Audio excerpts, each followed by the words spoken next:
Hello दोस्तों, स्वागत है आपका हमारे यूट्यूब चैनल में। तो देखिए, चर्चा चल रही थी भक्ति आंदोलन की।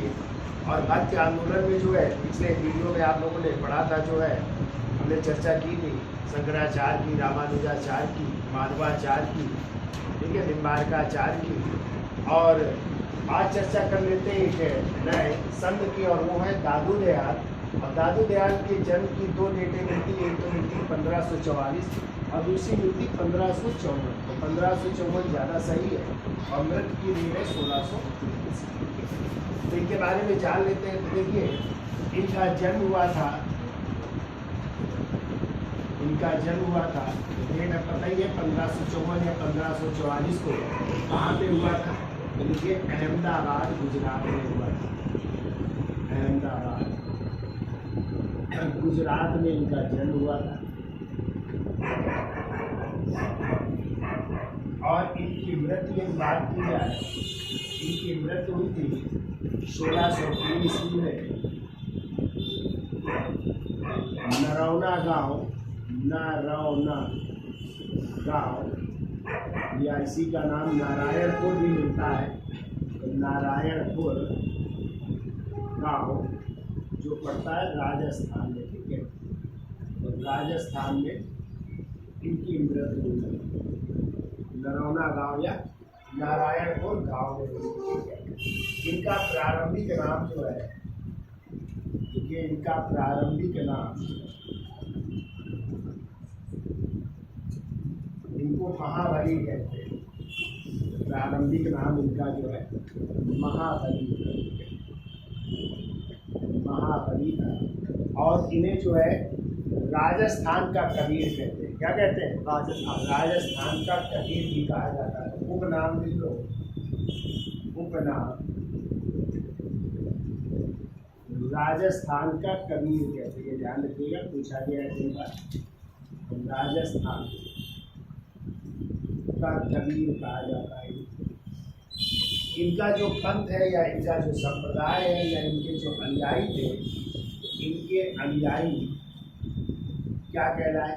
दादू पंथी कहलाए, ठीक है। दादू पंथी कहलाते इनके अनुयायी, ठीक है। अब देखिए, इन्होंने जो है संप्रदाय लिखो, इनका संप्रदाय था परिब्रह्म संप्रदाय, ठीक है। परिब्रह्म संप्रदाय की स्थापना की थी। परिब्रह्म संप्रदाय की स्थापना। और इनका जो मार्ग था, वो इनका मार्ग जो एक असांप्रदायिक मार्ग था, वो कहलाता है निपंग संप्रदाय का उपदेश दिया। ये बहुत पूछा जाता है, निपंग संप्रदाय का उपदेश किसने दिया था? दादू दयाल का उपदेश दिया। जो मार्ग जो एक असांप्रदायिक मार्ग था, असांप्रदायिक मार्ग वो कहलाता है निपंग संप्रदाय कहलाता है। इतनी चीजें याद रखनी है आपको दादू दयाल में।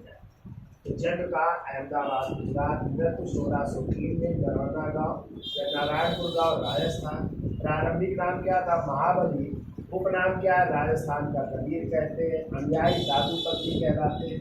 संप्रदाय का परिब्रह्म संप्रदाय था और उनका एक सांप्रदायिक मार्ग था, और वो कहलाता है निपंग संप्रदाय। बहुत पूछा जाता है, निपंग संप्रदाय किसका था? तो दादू दयाल, ठीक है। चलो, इसका स्क्रीन शॉट ले लो, फिर आगे चलते हैं।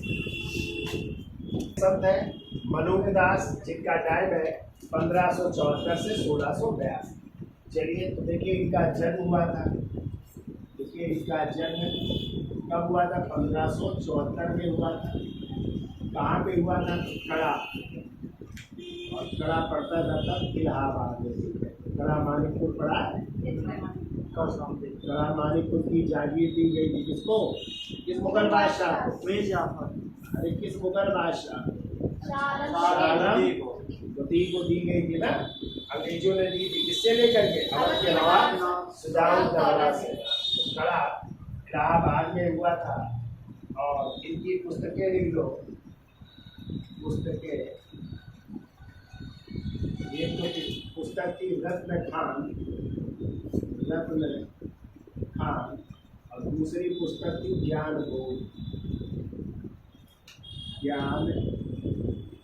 बोध पुस्तक थी। जो ये पुस्तकें देखो, मलूक दास कबीर पंथी थे, यानी कबीर के अनुयायी थे, कबीर पंथी थे। और इनका मत था,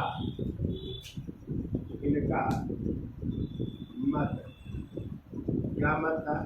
ये कहते थे कि अजगर करे ना चाकरी, अजगर करे ना चाकरी, पंछी करे ना काज, पंछी करे ना काज, दास मलूका कह गए सबके दाता राम। दास मलूका कह गए, दास मलूका कह गए सबके दाता, सबके दाता राम।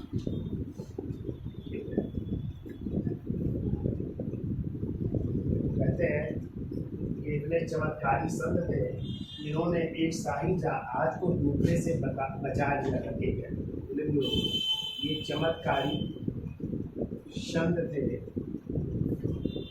जिन्होंने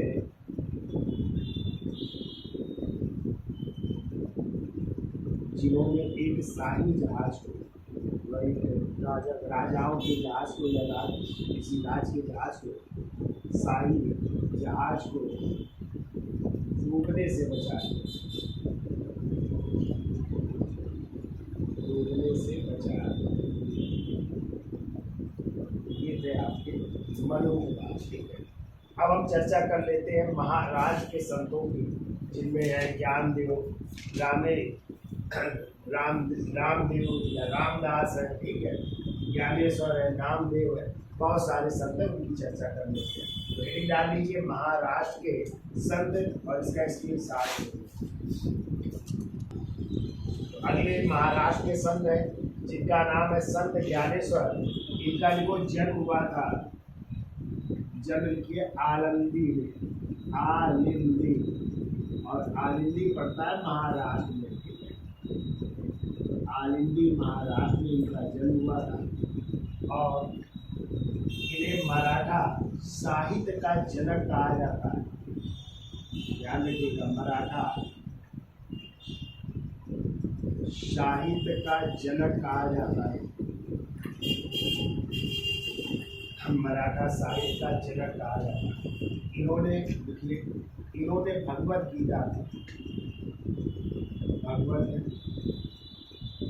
गीता पर एक टीका लिखी, इसका नाम था आवाद दीपिका। आवाद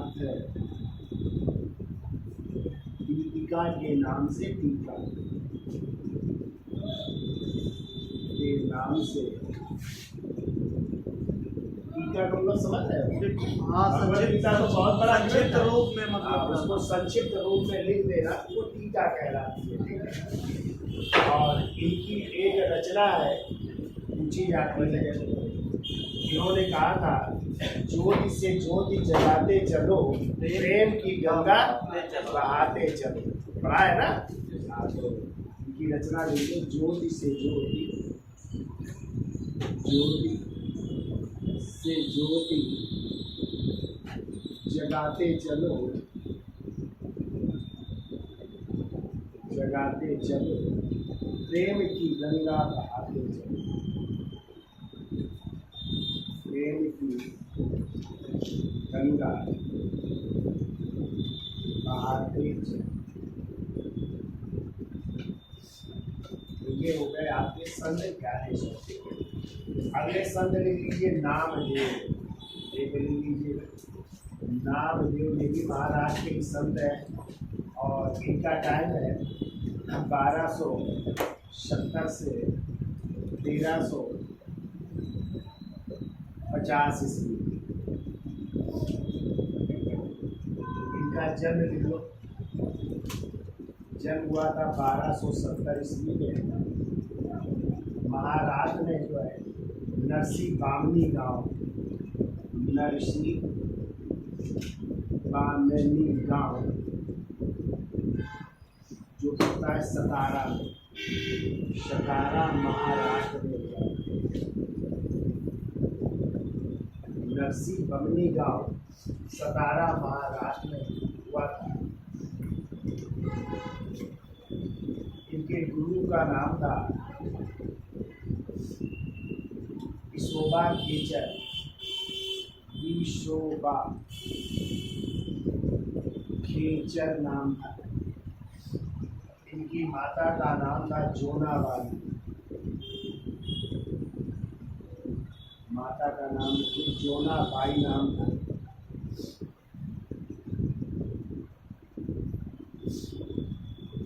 नामदेव दर्जी जाति के, दर्जी या छिपी भी कहते हैं, छिपी, दर्जी या छिपी जाति के थे, जाति के थे। और पहले यानी पहले पूर्वावस्था में ये डकैत भी थे, ये डकैत भी। तो आपने देखा होगा बहुत से ऐसे डकैत हुए जो आगे चल करके बहुत महान क्या बने, संत बने। जैसे आपके वाल्मीकि का नाम सुना है, भी तो थे डकैत, उन्होंने क्या लिखा, रामायण जैसा महान काव्य लिखा। ऐसे आप लोगों ने एक और डाकू का नाम सुना होगा, अंगुलमाल। हाँ सर, नहीं थे अंगुलमाल, जो उंगली काट करके लोगों की पहना करता था। लेकिन गौतम बुद्ध से जब प्रभावित हुआ, उनके प्रवचनों से प्रभावित हुआ, तो उसने जो है वो छोड़ दिया और उनका शिष्य बन गया। जिसका गौतम बुद्ध का शिष्य बन गया था। ऐसे भी ये भी जो है पूर्वावस्था में डकैत हुआ करते थे। देखो इनके गुरु का नाम था ज्ञानेश्वर, गुरु थे संत ज्ञानेश्वर।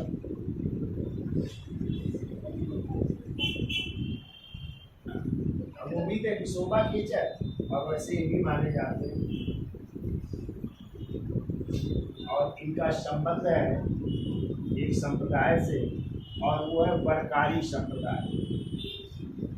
वरकारी संप्रदाय पूछा जाता है, वरकारी संप्रदाय से कौन संत संबंधित है, तो नाम है।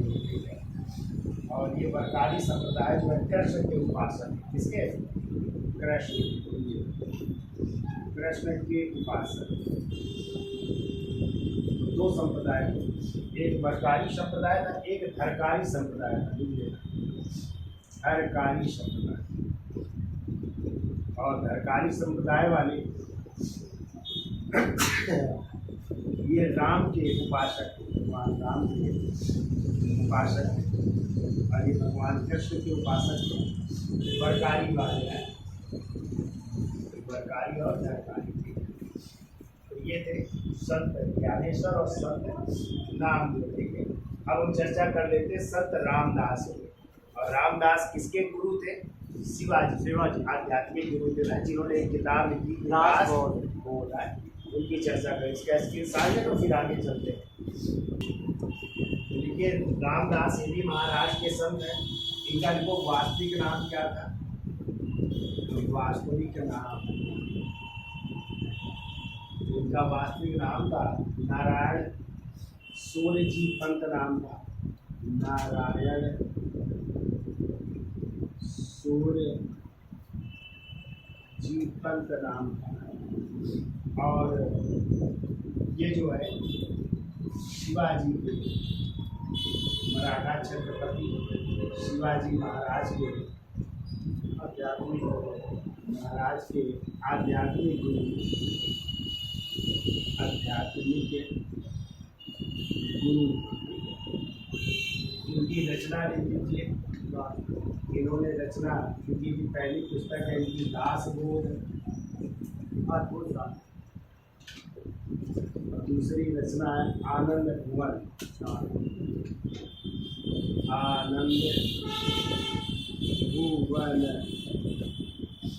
और इनका संप्रदाय हम लोग धरकारी संप्रदाय। संप्रदाय जो हमने बताया धरकारी संप्रदाय। राम किसके उपासक? राम जी के उपासक।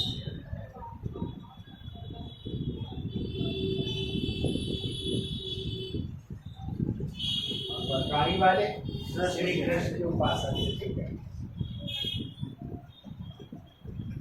इनका आश्रम लिख लो।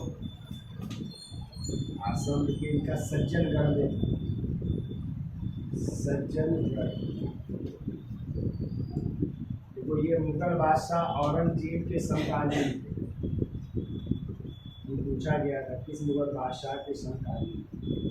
मुगल बादशाह औरंगजेब के समकालीन, यानी औरंगजेब के समय हुआ करते थे।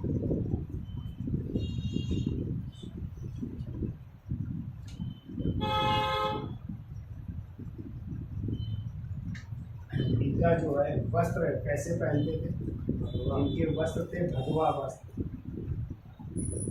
भगवा वस्त्र।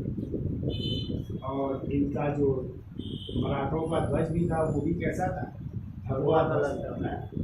भगवा ध्वज का प्रयोग करते थे मराठे भैया।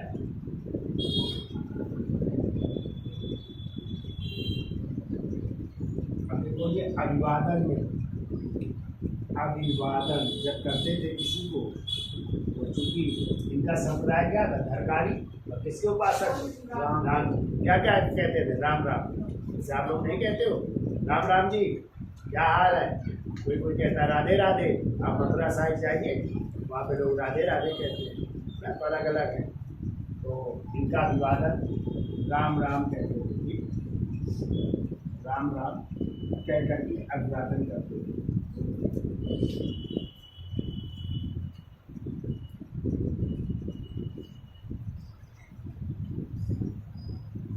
इनका एक कथन मिल लो। कहा इन्होंने माँ एवं मातृभूमि स्वर्ग से भी प्रिय है। माँ एवं मातृभूमि स्वर्ग से भी प्रिय है।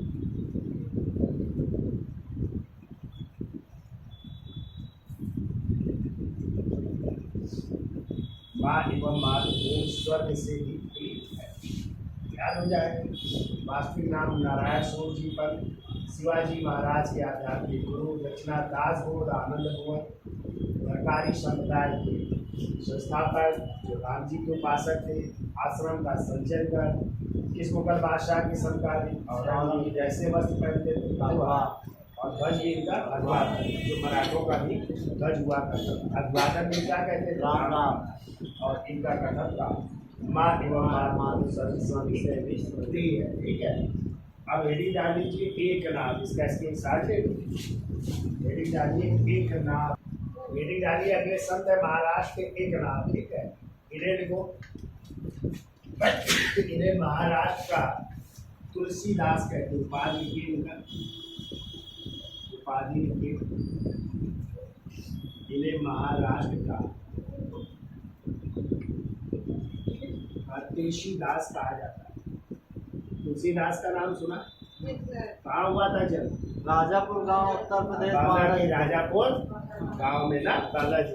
क्या नाम था? राम भोला। राम भोला। पिता का नाम आत्मा राम। माँ का नाम तुलसीबाई। पत्नी का नाम रत्नावली। ठीक है, और बहुत सारी रचनाएं थी। तो रामचरितमानस को किस भाषा में लिखा था? कहाँ शुरुआत की थी रामचरितमानस? मथुरा, अयोध्या से। अयोध्या में सरयू नदी में। कितने दिन लगे थे लिखने? 2 वर्ष 7 माह। 7 माह। और कहाँ पे पूर्ण हुई थी ये? बनारस में। बनारस गंगा नदी के तट पर। गंगा नदी के तट पर। ठीक है, वहाँ पे पूरी हुई। और सी रचना है कवितावली, दोहावली, गीतावली, पार्वती मंगलम, पैरवे रामायण, जानकी मंगलम, बहुत सारे, रामलला नय छुआ, बहुत सारे। तो चलिए उपाध लिखिए इनकी। कौन सी? महाराष्ट्र का तुलसीदास। रचना लिख लो इनकी। भावार्थ रामायण,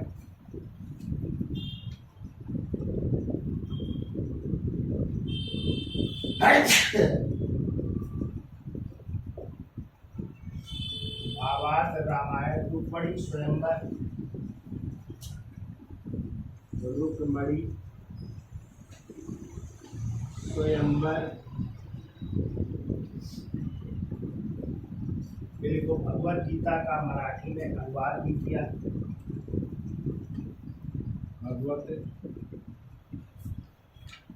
गीता का मराठी में अनुवाद।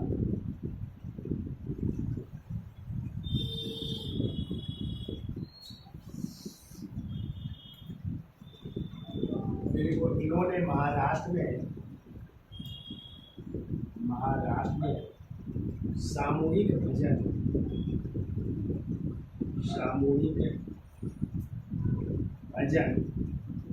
या कीर्तन को लोकप्रिय बनाया।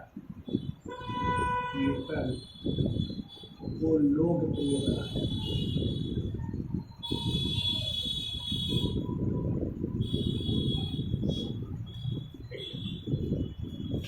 अगले शब्द लिखिए तुकाराम। हेडिंग डाल लीजिए तुकार राम। ये भी महाराष्ट्र के संत हैं और इन्हें जो है महाराष्ट्र का कबीर कहा जाता है। ये देखिए उपाधियाँ याद रखिएगा आप लोग। उपाधि को इन्हें महाराष्ट्र का कबीर कहा जाता है, जबकि एकनाथ को महाराष्ट्र का तुलसीदास कहा जाता है। ठीक है। जन्म लिख लो। जन्म इनका 1608 ईस्वी में पूना के निकट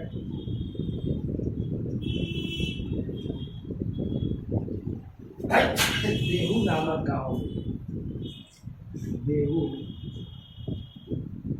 नामक गांव में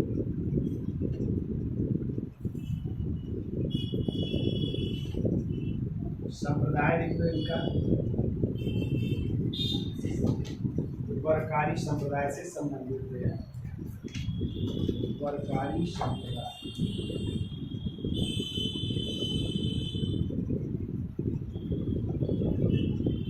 तो ये जहांगीर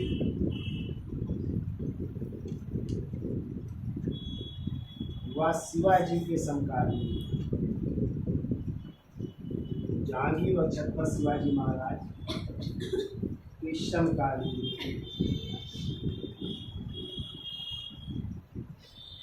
और इनकी जो है जो रचना है वो अभंगों की रचना की गई है।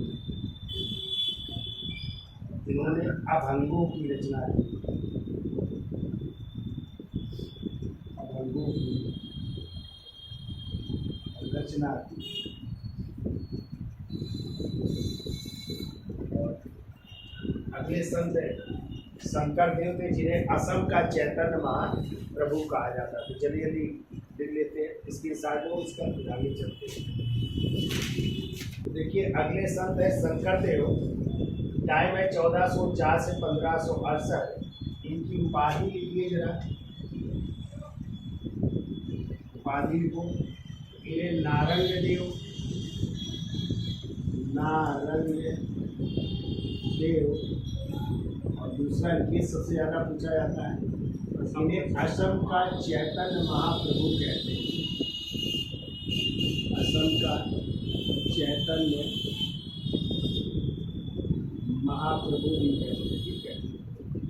उनकी रचना लिख लेते हैं। रचना लिख, कीर्तन घोष है। कीर्तन घोष इनकी रचना है। और इनका जो संप्रदाय था ये भी बहुत पूछा जाता है। संप्रदाय जो शरण संप्रदाय, शरण संप्रदाय। शरण संप्रदाय ऐसी को महापुरुषीय धर्म भी कहते हैं। महापुरुषीय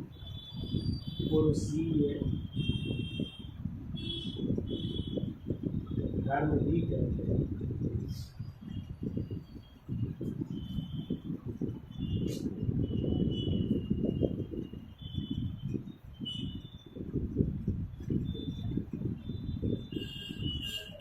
वो शंकर देव, अगला पॉइंट, शंकर देव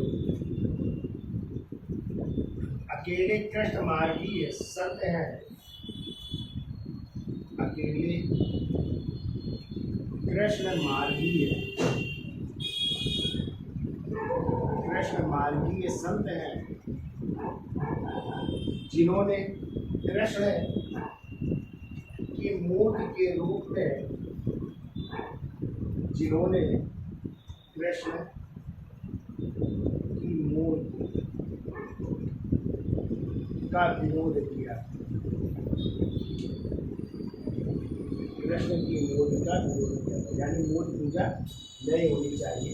बाकी थे कृष्ण मार्गी भी, लेकिन कृष्ण की मूर्ति का विरोध किया था। ठीक है, यानी मूर्ति के रूप में कृष्ण का विरोध किया। अगला ले लो, एक और संत रहे नरसिंह मेहता। नरसिंह मेहता का नाम सुना है? गुजरात के प्रसिद्ध संत थे और गांधी जी का प्रिय भजन आता है, वैष्णो जन तो तेरे कहिए पीर पराई। उसके रचयिता कौन है? नरसिंह मेहता। तो गांधी जी का प्रिय भजन क्या था? वैष्णो। रसपति राघव ना मारा था, क्या मारोगे? वैष्णो जन तो तेरे कहिए पीर पराई। और उसके लेखक नरसिंह मेहता ही है। ठीक है, तो देख लीजिए, देखो ये गुजरात के प्रसिद्ध संत थे। गुजरात के प्रसिद्ध संत, देखो गांधी जी के प्रिय भजन, गांधी जी के प्रिय भजन वैष्णो जन तो तेरे कहिए, वैष्णो जन तो तेरे कहिए पीर पराई क्या जाने। पीर पराई क्या जाने के रचयिता है। ठीक है, के रचयिता है।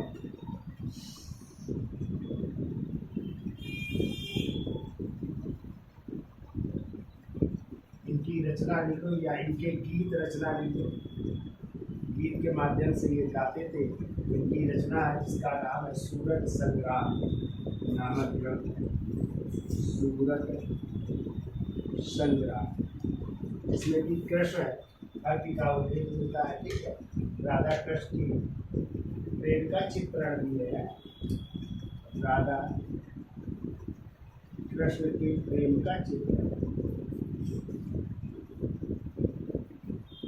प्रेम का चित्रण। तो ये गुजरात के प्रसिद्ध ग्रंथ। ठीक है, इसके अलावा एक और संप्रदाय बचा है, नाथ संप्रदाय। पढ़ा है?